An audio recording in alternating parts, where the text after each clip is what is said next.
तो हेलो दोस्तों, विप्रो का क्या हुआ है 16 अप्रैल 2026 को जो है रिजल्ट आया है। तो देखते हैं कि विप्रो में क्या-क्या चेंजेस आए हैं। तो चलिए शुरू करते हैं।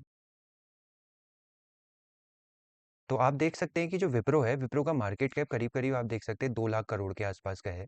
इसका पीई करीब 16 का है और आरओसी करीब 17 के आसपास का चल रहा है और आरओई 15 के आसपास का है, ठीक है? और इसका करंट प्राइस है 204 का और इसकी बुक वैल्यू है वो है करीब 83 की। तो अगर आप स्टॉक मार्केट में नए हैं तो आप इन चीज़ों को सीखने की कोशिश करिए सबसे पहले कि आरओसीई क्या होता है, आरओई क्या होता है, बुक वैल्यू क्या होती है और साथ में डिविडेंड यील्ड क्या होता है। ये सारी कुछ बेसिक्स चीज़ें हैं जो अगर आप लोग किसी भी स्टॉक का क्या करते हैं, अगर आप लोग देखा जाए तो फंडामेंटल एनालिसिस कर रहे हैं या उसकी बैलेंस शीट आप लोग पढ़ रहे हैं तो आपको ये सारी चीज़ें पता होनी चाहिए। तो ये कुछ बेसिक्स है विप्रो के जिनके बारे में आपको नॉलेज होनी चाहिए। तो ये सारी चीज़ें काफ़ी काम की चीज़ें होती हैं। तो अब चलिए आगे बढ़ते हैं। तो आप देख सकते हैं कि विप्रो की जो कंपटीटर कंपनियां हैं उनमें से जो सबसे इंपॉर्टेंट है वो है टीसीएस, इन्फोसिस और एचसीएल टेक्नोलॉजी। आप देख सकते हैं कि जहाँ टीसीएस 9 लाख करोड़ की कंपनी है, इन्फोसिस 5 लाख के आसपास की है, एचसीएल 4 लाख करोड़ की कंपनी है, विप्रो वहीं 2 लाख करोड़ की कंपनी है। तो आप देख सकते हैं कि विप्रो टीसीएस के कंपैरिजन में करीब 150 ही है। तो अब हम लोग इनके क्वार्टरली रिजल्ट देख लेते हैं, मतलब विप्रो का जो है क्वार्टरली रिजल्ट देख लेते हैं। तो क्वार्टरली रिजल्ट कंपेयर करने के लिए हमको क्या करना होता है कि इस ईयर के जो क्वार्टर के रिजल्ट है उसको लास्ट ईयर के क्वार्टर के रिजल्ट से कंपेयर करना होता है। तो मार्च 2025 में विप्रो का जो ऑपरेटिंग प्रॉफिट था वो करीब 4,600 करोड़ के आसपास का था और मार्च 2026 में आप देखेंगे कि विप्रो का ऑपरेटिंग प्रॉफिट बढ़ के करीब करीब 4,900 करोड़ के आसपास हो गया है। तो यहाँ पर आपको क्या होगा, विप्रो के प्रॉफिट में करीब 200 से 300 करोड़ के आसपास का क्या दिखेगा, चेंज दिख रहा है, मतलब इंक्रीमेंट दिख रहा है। अब उसके बाद अगर हम लोग अदर इनकम देखें, जो कि कंपनी अपने बिजनेस के अलावा दूसरे सोर्सेज से कमाती है, उसको हम लोग अदर इनकम बोलते हैं। तो इस बार विप्रो के अदर इन मार्च में 2025 में 1200 करोड़ की थी, जून 2025 में 1000 करोड़ के आसपास की, सितंबर में 900, दिसंबर में 1000 करोड़ की और इस बार ये सबसे कम करीब करीब 800 करोड़ के आसपास की है। जबकि विप्रो को इंटरेस्ट करीब करीब आप देख सकते हैं 370 करोड़ के आसपास का देना पड़ रहा है।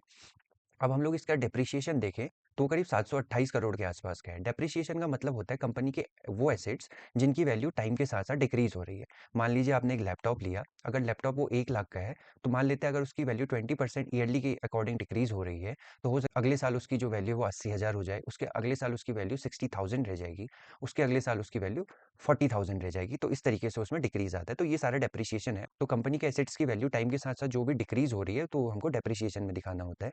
अब हम लोग उसके बाद देखते हैं कि कंपनी का प्रॉफिट बिफोर टैक्स क्या चल रहा है। आप देखेंगे कि जहाँ पर इसका मार्च 2025 में करीब 4,743 करोड़ का प्रॉफिट बिफोर टैक्स था। इस साल वो करीब 4,668 करोड़ का है।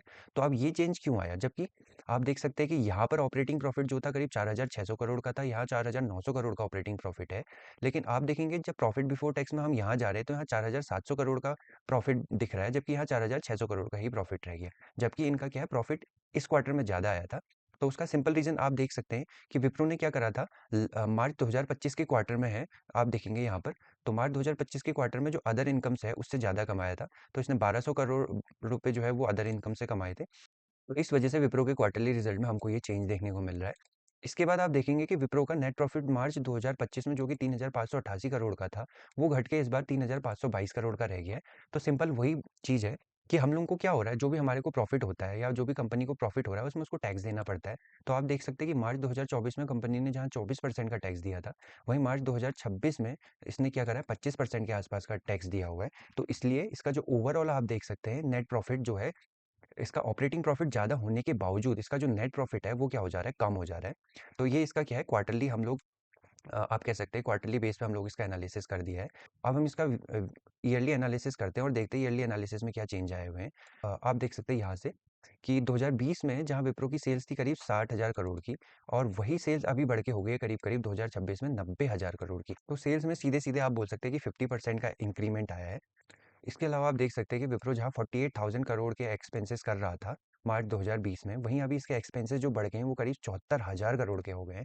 तो इस तरीके से इसका जो ऑपरेटिंग प्रॉफिट बचता है वो कैसे बचेगा, जो भी सेल्स और एक्सपेंस में के बाद जो बचा वो उसका ऑपरेटिंग प्रॉफिट होता है। 2020 में भी 12,000 करोड़ का था, अभी ये बढ़ के हो गया 17,000 करोड़ का। इसका मतलब है कि विप्रो का प्रॉफिट क्या है, वो कंटिन्यूअसली क्या है, बढ़ रहा है। लेकिन आप लोग यहाँ पर एक चीज नोटिस करेंगे, जहाँ लास्ट ईयर 2025 में विप्रो का प्रॉफिट 18,000 करोड़ के आसपास का था, वहीं इस साल इसमें ड्रॉप आया है।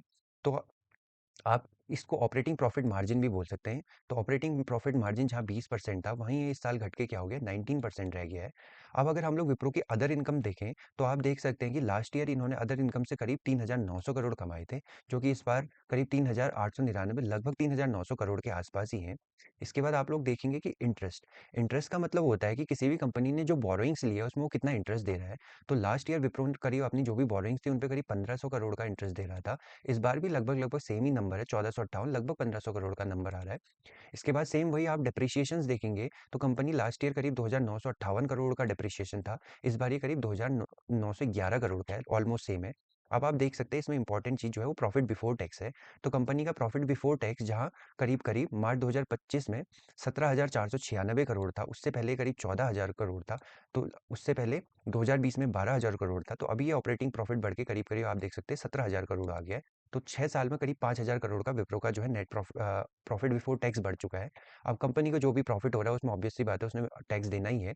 तो टैक्स करीब करीब इस पे 24% का पड़ा है। तो जब हम लोग इस पे 17,000 करोड़ पे 24% का टैक्स निकालेंगे, तो ये करीब 13,226 करोड़ का, 13,266 करोड़ का हमारा नेट प्रॉफिट बनता है।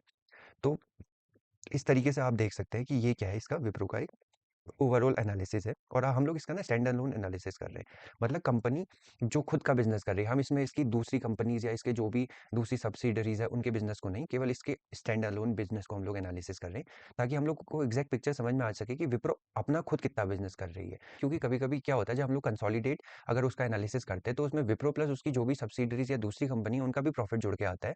तो इससे हम लोग को क्लियर पिक्चर समझ में नहीं आती कि कंपनी खुद कितना बिजनेस कर रही है। तो इसलिए हम लोग स्टैंड अलोन जो है एनालिसिस कर रहे हैं अभी अपने स्टॉक का। अब हम लोग इसकी बैलेंस शीट पर जाके देखें, तो आप देखेंगे कि इसके पास करीब 85,000 करोड़ के आसपास के रिजर्व हैं। तो ये बहुत बड़ा अमाउंट होता है, जबकि इसके पास बोरोइंग्स करीब 20,000 करोड़ की है। अब हम लोग देखते हैं कि 20,000 करोड़ की बोरोइंग्स है, उसमें क्या क्या चीज़ें हैं। तो बोरोइंग्स में एक होती है लॉन्ग टर्म बोरोइंग्स, जो कि लंबे समय के लिए होती है, हो सकता है 5 साल या 10 साल के लिए बोरोइंग्स ली गई हो। तो ये बोरोइंग्स ऑलमोस्ट 196 करोड़ की है। अब जो शॉर्ट टर्म बोरोइंग्स है, तो आप देख सकते हैं कि विप्रो की शॉर्ट टर्म बोरोइंग्स में अचानक से बहुत बड़ा चेंज आया, और ये चेंज है करीब 16,000 करोड़ का। तो ये शॉर्ट टर्म बोरोइंग्स क्या है, विप्रो ने क्या होता है, जैसे कंपनी ने शॉर्ट टर्म के लिए अगर किसी चीज़ को खरीदना होता है या कोई चीज़ करनी होती है, तो कंपनी के पास करीब करीब आप देख सकते हैं यहाँ पर 85,000 करोड़ का प्रॉफिट है, 85,000 करोड़ का पैसा है। लेकिन कंपनी उसको यूज़ ना करके वो क्या करती है, शॉर्ट टर्म के लिए अगर उसको कुछ काम करना होता है तो उसके लिए बोरोइंग ले लेती है। इसका रीज़न ये होता है क्योंकि कंपनी का पैसा कभी भी ऐसा नहीं होता कि वो हमेशा अवेलेबल होता है। हो सकता है वो कहीं बॉन्ड में, या हो सकता है वो कहीं म्यूचुअल फंड में, या हो सकता है वो कहीं उनके प्रोविडेंट फंड में या दूसरी जगहों पर लगा हो, तो उसको निकालने पर उसमें पेनल्टी भी लग सकती है, और उनको उसमें जो भी प्रॉफिट हो रहा है, हो सकता है उसमें उनको क्या करना पड़े, टैक्स भी देना पड़े। तो कंपनी इससे बेटर ये सोचती है कि वो शॉर्ट टर्म में कुछ बोरोइंग ले ले, और उस बोरोइंग से वो क्या करे, उस बोरोइंग को रीपे भी करते रहे धीरे धीरे, और उससे क्या करे, उनका काम चल जाए। तो इसलिए कंपनी क्या करती है, जो उनके पास रिजर्व होता है उसको जनरली कंपनी क्या करती है, हाथ नहीं लगाती है, उसके बदले वो क्या करती है, बोरोइंग्स लेना प्रेफर करती है। तो यहाँ पर भी विप्रो ने जो 16,000 करोड़ की बोरोइंग्स ली है, तो विप्रो ने अभी क्या करा है, बाईबैक अनाउंस किया है। मतलब विप्रो को अगर विप्रो क्या कर रहा है, अपनी ही कंपनी के शेयर करीब ₹250 के प्राइस पर खरीद रहा है। तो जबकि आप देख सकते हैं कि विप्रो का करंट प्राइस जो चल रहा है वो करीब ₹204 चल रहा है। तो कंपनी ₹250 के प्राइस पर खुद अपने शेयर खरीदने को तैयार है। तो आप इससे ही समझ सकते हैं कि कंपनी को अपने ऊपर कितना कॉन्फिडेंस है। तो ये भी एक तरीका है समझने का किसी कंपनी को के बारे में। और कंपनी दूसरा इसलिए भी ये करती है कि अगर कंपनी को ऐसा लग रहा है कि उसके शेयर में एक नेगेटिव सेंटीमेंट बना हुआ है, जिसकी वजह से कंपनी का शेयर कंटिन्यूअसली फॉल हो रहा है, तो वो लोग क्या करते हैं, अपने शेयर्स बायबैक कर लेते हैं, जिससे कंपनी का शेयर एक फर्दर लेवल से नीचे ना जा सके। तो हो सकता है कि विप्रो ये सारी चीज़ें जो कर रही हो अभी इसीलिए इसलिए भी कर रही हो। तो अब इसके बाद जो है हम लोग आगे चलते हैं। तो अब इसमें कुछ और चीज़ें हम लोग देख लेते हैं। तो सबसे पहली चीज़ जो देखते हैं वो है CWIP, मतलब करंट वर्क इन प्रोग्रेस। तो विप्रो करीब-करीब 400 करोड़ के आसपास का कुछ विप्रो कुछ नया काम भी कर रहा है, जिसमें उसने क्या करा हुआ है, इन्वेस्टमेंट किया हुआ है। इसके अलावा इसने करीब-करीब 46,000 करोड़ का इन्वेस्टमेंट भी किया हुआ है दूसरी जगहों पर। अब जो भी किसी भी कंपनी की बहुत इंपॉर्टेंट चीज़ जो देखने वाली होती है कि उसमें प्रमोटर्स, एफआईआईज़ और डीआईज़ किस तरीके का बिहेव कर रहे हैं। अगर प्रमोटर्स, एफआईआईज़ या डीआईज़ किसी भी स्टॉक से निकल रहे हैं या किसी भी कंपनी से निकल रहे हैं, तो इसका मतलब उस कंपनी के सेंटीमेंट अच्छे नहीं है, या हो सकता है कि एफआईआईज़, डीआईज़ को उस कंपनी पर भरोसा नहीं रहा है। तो अगर बड़े प्लेयर जो क्या है बहुत ही अरबों-खरबों के अमाउंट में किसी भी कंपनी के स्टॉक्स बाई कर रहते हैं, अगर उन्होंने उनको सेल करना चालू कर दिया है, तो इसका मतलब है कि कंपनी के अंदर कुछ ना कुछ मेजर प्रॉब्लम चल रही है, जिसकी वजह से इन इन्वेस्टर्स को अब क्या रहा है, कंपनी पर भरोसा नहीं रहा है। तो अब विप्रो के केस में हम लोग देखते हैं, जहां विप्रो के प्रमोटर्स 2023 से जून 2023 से आप देखेंगे ये करीब 72.91% थे, मतलब ऑलमोस्ट 73%। तो अभी ये 72.62% है, ऑलमोस्ट 72%। तो इसमें बहुत बड़ा मेजर चेंज नहीं आया है। आप देख सकते हैं कि एआई की इतनी हाइप बनी हुई है कि एआई क्या है, IT companies, specifically Indian IT companies के क्या कर देगा, सारा काम छीन लेगा, क्योंकि ये क्या करती है, सर्विस प्रोवाइडर कंपनी है। लेकिन अभी आप देखेंगे कि एफआईआईज क्या हो रहे हैं, इन कंपनी पर बुलिस है, ये कंटिन्यूअसली क्या कर रहे हैं, देखिए जहां मार्च 2025 में ये करीब 8.35% था एफआईएस का शेयर विप्रो में, वो अभी बढ़ के 10.79%, मतलब ऑलमोस्ट 11% के आसपास हो गया है। तो एफआईएस कंटिन्यूअसली अपना स्टेक क्या कर रहे हैं, विप्रो में बढ़ा रहे हैं। इसके बाद आप डीआईएस देखेंगे, तो डीआईएस जहाँ 7.47% थे मार्च 2025 में, अभी वो 7.86% है। तो ये क्या है, इन्होंने लास्ट क्वार्टर में अपना इंक्रीज भी किया था शेयर, लेकिन इन्होंने फिर से क्या कर दिया, उसको कम कर दिया। तो एक तरीके से यहाँ पर क्या कर सकते हैं, आप देख सकते हैं कि एक बैलेंस सेंटीमेंट बना हुआ है।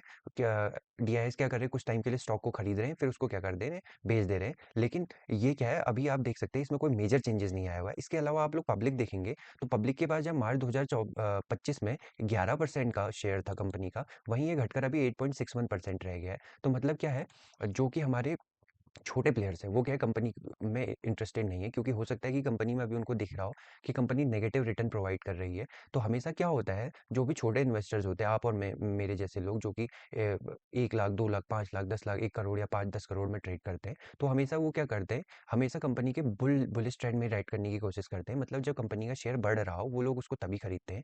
तो अभी क्या है, विप्रो का शेयर गिर रहा है, तो इसलिए छोटे प्लेयर्स इसमें इंटरेस्टेड नहीं है। अभी इस टाइम पर क्या करते हैं, जो बड़े प्लेयर्स एफआईआईज या डीआईआईज ही होते हैं, वो लोग क्या करते हैं, कंपनी को होल्ड कर रहे होते हैं।